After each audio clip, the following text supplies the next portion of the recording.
Hello everyone, I'm Rich the Fixer. Is your washer spinning but not washing? Well, today I'm gonna take you through a step-by-step process of how to diagnose your washer. Stay tuned. So I've got this washer taken apart. It's not doing anything in the wash cycle, not taking any water. The only thing it does is spin. I'm going to show you, put it in the wash cycle and use my meter to check if power is going to the valve, the water valves. So some of these washers, they use the lid switch as a protective device, or even the water valve. If the lid is not down, the water stops coming. So I just use a jumper to jump this wire here. So it's gray and the black. Green and yellow is neutral. Don't ever jump any of these wire with the green, because it's going to short out everything. So what I'm going to do now, already have it plugged in. I'm going to set up my meter. Try to check the water valve. Alright, we're going to try to see if the washer spins. So as we can see, it spins, right? But it's just not allowing any water going through the valve. So I'm going to check the valve. So I have my my multimeter connected, and I'm going to just put it on the wash cycle and check the valve. So the timer has been activated and we're checking for power at the water valve, and as we can see, 0.4 volts. So we're not getting any volts there at all. Alright, so we're on the wiring diagram. So see, we have power input up here.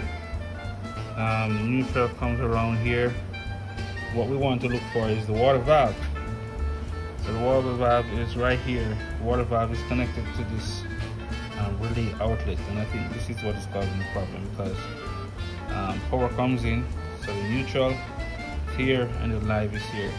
So what I'm going to do, I'm going to check for power here to see, because this is what would power the water valves. So on pin 4 and pin 11 we have the water valve being connected right here, as we can see on the diagram here. So something is wrong with this relay outlet. Why I am not getting any power to the water valve? But first I'm going to check to make sure I'm getting power that's coming to that. It's 120 volts there. Alright, so based on this, the live and the neutral, on this live, L1 is the power, which is from the violet, and the neutral is white. So look over here, we have white and the violet. So I'm going to put the red lead on the violet and the white, black lead on the white. So I'm going to just pull the switch up to see if I'm getting power.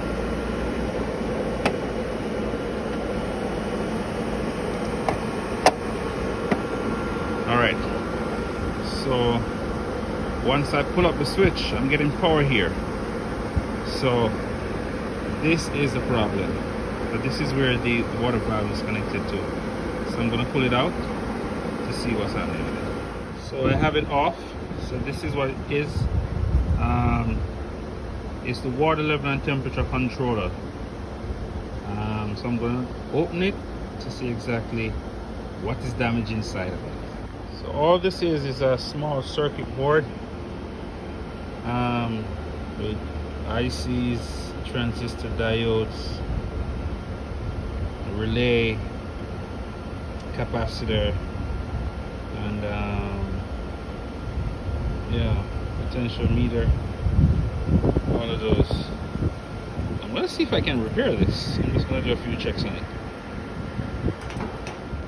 So we have the the control board open.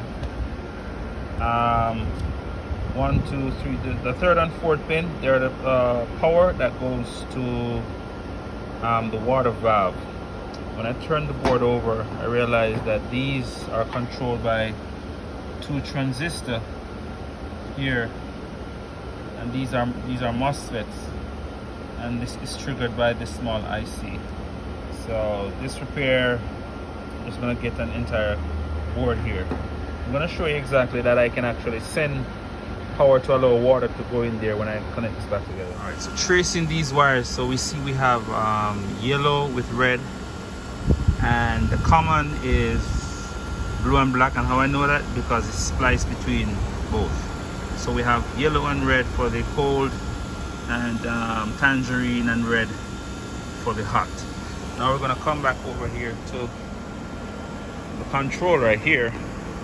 So we know that blue and black is neutral. So I'm going to put my meter on the blue and black, and I'm going to put it on the power because I know the water coming in is power. I'm going to pull this switch. Right, so I'm getting power there. So being that my neutral is good. Now checking between these 2 pins here, this is where I'm not getting anything. These are the valves. So I'm going to use a jumper to jump the power.